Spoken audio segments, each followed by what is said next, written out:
Ninth క్లాస్‌ని ఆ అమ్మాయి ninth నేను ఇంటర్ ఉన్నప్పుడు టాంచి లవ్ చేసుకున్నాము. 3 ఇయర్స్ నుంచి.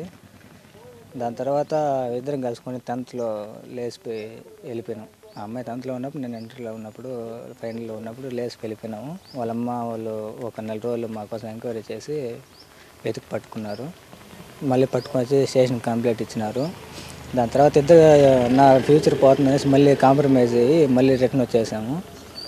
అటు నుంచి మళ్ళీ నేను కొండ మీద పోయి జాబ్ చేసుకుంటా అటు ఉండిపోయినాను. ఆ అమ్మాయితో నార్మల్‌గానే మాట్లాడుకుంటా ఉన్నాను. మేము కాకపోతే అక్కడ కలిసి ఉన్నప్పుడు తనేమో ప్రెగ్నెంట్ అయిపోయింది. దాని తర్వాత 8 నెలలు ప్రెగ్నెంట్. ఎవరికి నాకు చెప్పుకోలా, ఇంట్లో వాళ్ళకి చెప్పుకోలా. 8 నెలల్లో వాళ్ళ ఇంట్లో వాళ్ళ అమ్మకి తెలిసిపోయింది. ఇంట్లోనే డెలివరీ అయిందంట. ఆడకాడ ఏం జరిగిందో నాకు సరిగ్గా తెలీదు.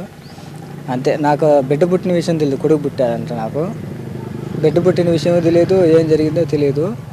నేను డ్యూటీకి పోయేసి వచ్చాను. అంతే ఆ రోజు నైట్ నన్ను స్టేషన్‌కి తీసుకొని పోయినారు. ఏం జరిగిందని చెప్పలేదు. అటు నుంచి మళ్ళీ నేను సబ్ జైల్లోకి పోయినాను.